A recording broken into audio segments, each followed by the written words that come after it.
Hello, my name is Stephen Jones, and I'm the Executive Director of the Alliance to Reunite and Repair Our World, better known as ARROW.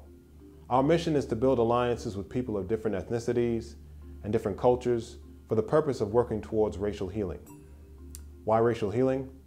Well, Malcolm X said it best. He said that if you stick a knife in my back 9 inches and you pull it out 6 inches, that is not progress. If you pull it all the way out, that isn't progress. The progress is from healing the wound that the blow made. We believe that the very concept of race is a myth that has wounded humankind. We believe that all of us, both so-called non-white people and so-called white people, are in need of racial healing. And like a physical wound that is left untreated, our minds, our society, and our world has become infected with racism. I, like many of you, have been deeply disturbed by the seemingly countless number of lives that have been taken as a result of America's system of racialized oppression. Recently, much of the attention in the media has been around the death of Michael Brown and the protests in Ferguson, Missouri. But he is one amongst many. And although the news media has begun to shift its focus to other stories, the protests continue and have inspired new movements, from marches to rallies, bus rides, and cop watch programs, all for the purpose of combating racism and police brutality. But we can ride from here to the very seat of American government in Washington, D.C., and nothing will change. We can rally and cry out to the sky until our voices pierce the very heavens, but nothing will change. We can lobby our politicians for new laws and codes of conduct for police officers, but not one thing will change unless we as a society address the root of racism. And the root of racism is the myth of race. Make no mistake, Officer Darren Wilson did not kill Michael Brown. Michael Brown was one of the many victims of the myth of race and the infection of racism in America. And so is Officer Wilson. Police officers are people first, and they, like all of us, have been brainwashed into believing in the myth of race. So when an officer sees a so-called black person, they can only see what they've been taught to see. Someone suspicious, someone dangerous, a threat to be neutralized, not a human being. Remember, no child is born racist. Racism is a learned behavior, and it begins with teaching our children to believe in the myth of race. The myth of race simply is the belief that we can judge the content of a man's character by the color of his skin.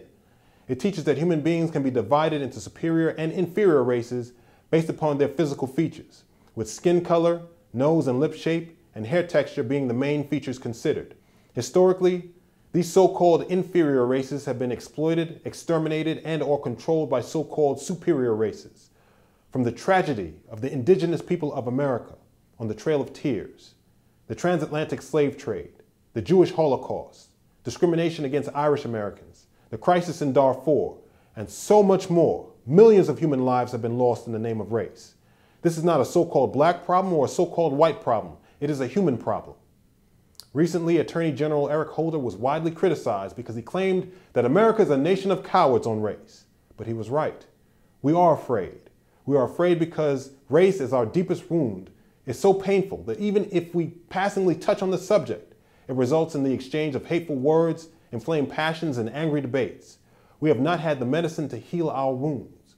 We've not had the tools or the programs to be able to have a constructive conversation on race, coupled with action initiatives designed to make real progress on racial healing in this country and throughout the world. Until now. ARROW was created to heal our racial wounds. ARROW's philosophy and programs are not only designed to educate its members about the myth of race and thoroughly debunk it, we also have programs designed to specifically address the historical consequences of race on virtually every ethnic community. Whether it is individual or institutional racism, police brutality, the crisis in the so-called black community, ARROW was designed to address these issues holistically, all from the starting place that we must work together as one human race to reject the myth of race and heal the wounds of our past and build a better world for the next generation of humankind. If you are interested in learning more about these programs, please go to www.racialhealing.org and remember, one race, one world, one future.